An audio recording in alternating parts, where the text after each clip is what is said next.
Hey, how's it going, guys? Name's Sir Rudes. I am gonna watch a video, the before and after fighting Khabib Nurmagomedov. Khabib Nurmagomedov. The Eagle, Khabib. Y'all know him, y'all love him. I'm gonna be rolling a fat joint, watching this video with you guys, sitting in my car. Turn this other face lights on so you guys can see me a bit better. There we go. Let's watch it. I told you guys, we're gonna make him humble. Fight fans, welcome back. You're a phony, a fake. Last year, GSP said there were three types of people in combat sports: the fighters, the athletes, and the artists.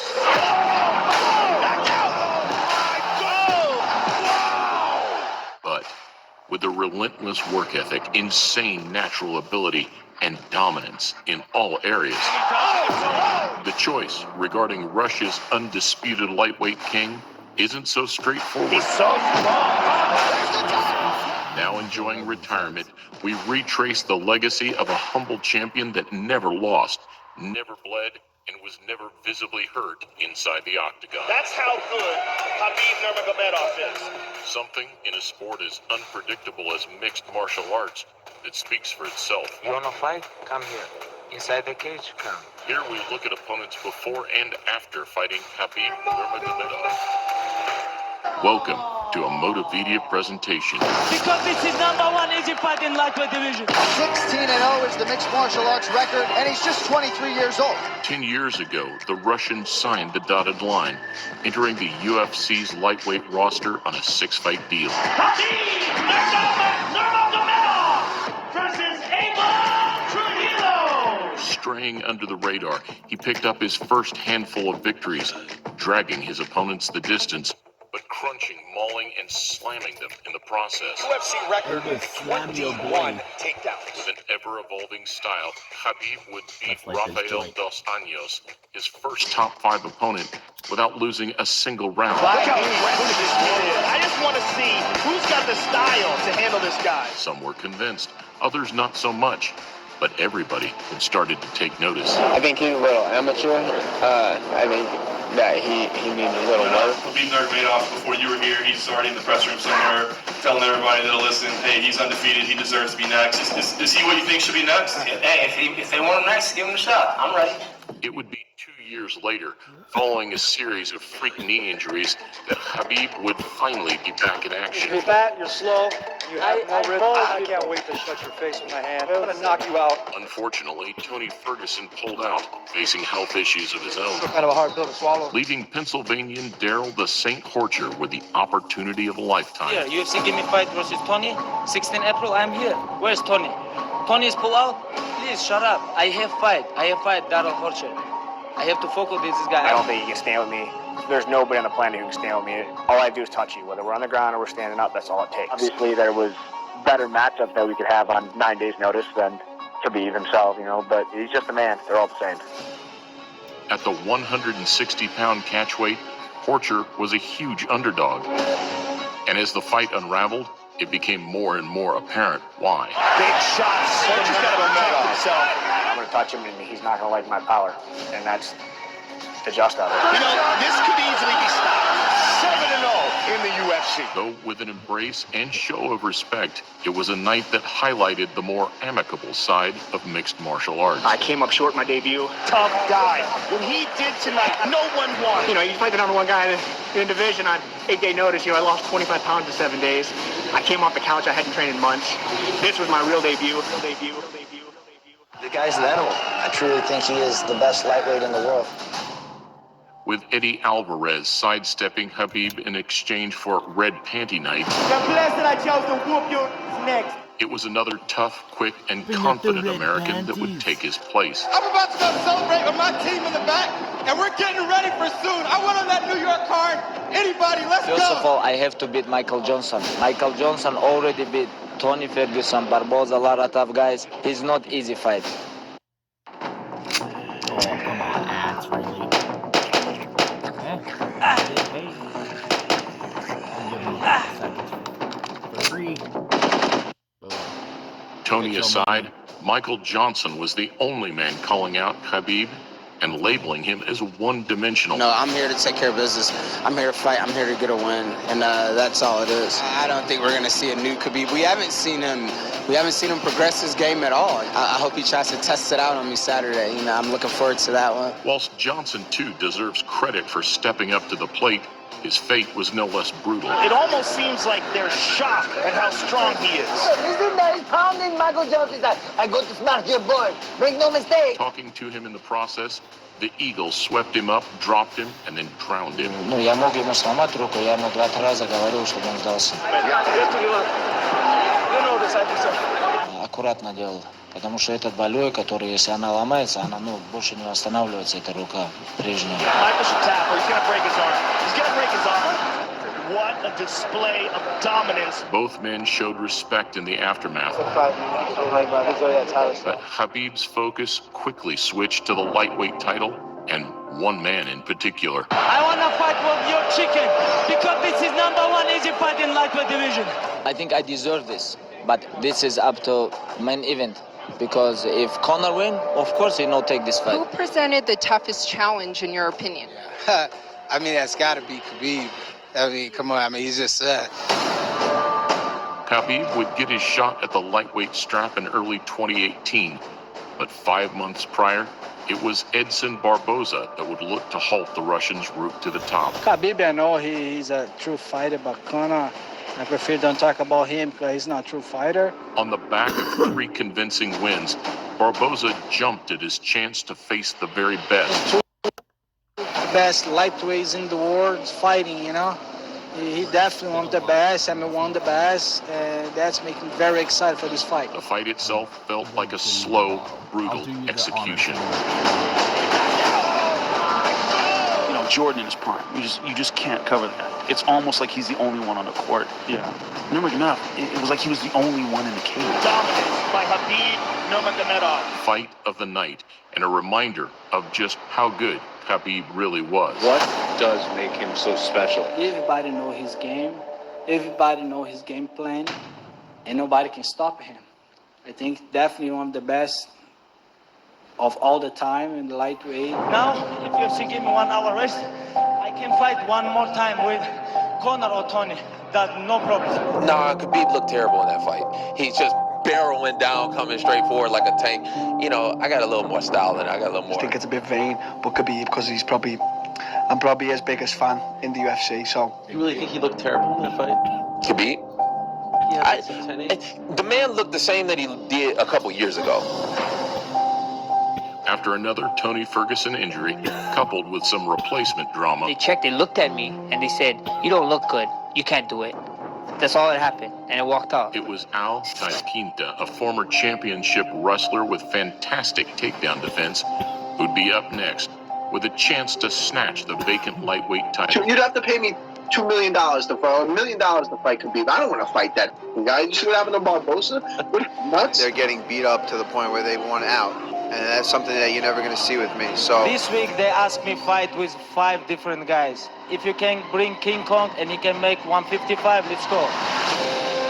The New Yorker's takedown defense and awareness was indeed on point. That was very intriguing was the fact that Iaquinta was able to get back up. Unfortunately for him, this was the night we found that Khabib's striking had improved greatly. Khabib was hitting his opponent and not getting hit back. Iaquinta's performance drew a lot of praise, supposedly laying the blueprint to beat the Russian. he's cool, calm under pressure. He got out of it, and then he was like, all right, that's it. Now I'm going to kill you. But with the American referring to him as a monster post-fight, it was still going to take something otherworldly to stop him. Now I want to fight with George St. Pierre in New York, Madison Square Garden. Hey! He's good in certain positions. He's amazing in. And he's also amazing at getting to the positions that he's amazing. You're a monster, Khabib. Hey, good job.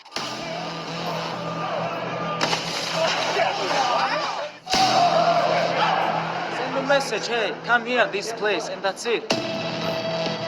Thus far in his career, Khabib's grace and humility had repelled the majority of bad blood or trash talk. However, as we know, this was all about to change. I am going to truly love putting a bad beating on this little glass jaw rat. You tap 3-4 times. You tap 4 times. So what? I'll tap your head off the canvas, kid. With both men's personalities amplified under the spotlight, this really was the ultimate good guy versus bad guy showdown. You'll never beat the Irish. You will never beat the Irish. Saying it will be the biggest fight in history. Fight fans were still pinching themselves as the two made the walk to the octagon. This is not Eddie Alvarez or Jose Aldo. This is a completely different fighter. If you want to stop it, you have to kill me. But for the Irishman, the dream slowly turned into a nightmare. Connor's getting lit up. He begged me, please, don't kill me, you know. Khabib brought his best to the octagon, which was shortly followed by his worst. I couldn't believe my eyes while it was happening. Oh, no, total chaos here. A bittersweet ending to the sport's highest-grossing pay-per-view. Connor gets a hard time about his cardio all the time, but who has Khabib faced that didn't look like that after 2 rounds? I just misinterpreted his efficiency. He was very efficient and he took shots well. A lot of people have been asking me questions like, what do I see weaknesses in Khabib's game, or where do I think he makes mistakes? And I don't really need him to be weak for me to be strong, you know? I don't need huge glaring holes. I'm going to create them. What are your plans, Chen? I just want to mold people. This is what I want to do. I'm going to wrestle with him all night, make him tired and make him tap. This is my plan. A year later, after putting the ugliest scenes of his career behind him, He's going right into the dentist. Khabib's attention turned to another man who was tearing through the lightweight division. Dana, Sean, Khabib, let's go. Poirier didn't bring the drama like Conor, but as an all-rounder with game-changing power, it was a clash that lit up the imagination in equal measure. I'm going to make something special happen September 7th in Abu Dhabi. I'm going to shock the world.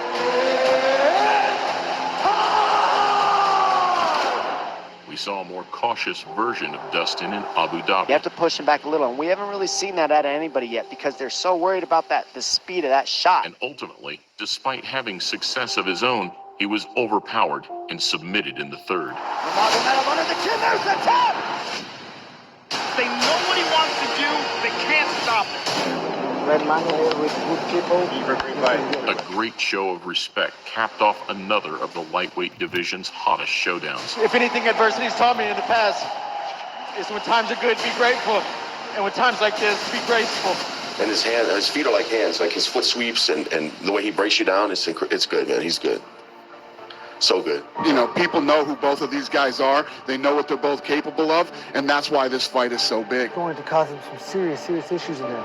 He's not going to be able to do what he wants when he wants. In a promise to his family, Fight Island would be the last time we saw Khabib defend his crown and unbeaten record. I was born, bred, and I was raised to do this, and I will do it till the wheels fall off. When he's on his feet, I will be causing massive damage to his legs, to his body, and his face. An elite wrestler, a devastating striker, and a man with newfound composure, Justin Gaethje was considered the man with the best chance of dethroning the champion. He should be afraid. Gaethje should be afraid of the takedown, which he will be. And with one of the most exciting styles in the game, no trash talk was necessary. Everyone knows this is the best fight at 155 pounds, and we are finally here. He pointed at him and said, "Do you have jet lag?" During the fight? During the fight. He said, "Do you have jet lag?" He said, Gaethje said, "No, I don't," and hit him with a left hook and an uppercut. Though what was supposed to be the roughest, toughest night's work of Khabib's career was made to look like another day at the office. He does things to world-class guys that makes you just confused. Khabib told his own corner to quiet down as the fight ended, which speaks for itself. And Gaethje's humble response and defeat might even have gained him more fans than a victory. Don't want to imagine, what he was going through. But as soon as the fight was over, I went up and told him that he just made his father so proud. And it was he did. That's nice of him. As we look below the video, we see the teeming flocks of common feeding in... Weird. But, yeah, that's... the way Khabib ended his career was amazing. the tribute to his dad at the end there, you know, when he took off his gloves and physically put the gloves down, I thought was very symbolic, and it meant that I knew for a fact he was never fighting again. This wasn't one of those gimmicks where they say they retire to come back for a quick fucking pay increase. No, he was done. I knew for, you know, most people did, right? You could just tell these things. And it's really cool to see him coaching other people now and still being involved in this sport. And I do believe he bought his own league, like a smaller MMA league, kind of like fight league. But don't fact check me on that, please, or do. I don't care. But have a great night, y'all. Have a great night, y'all. Peace.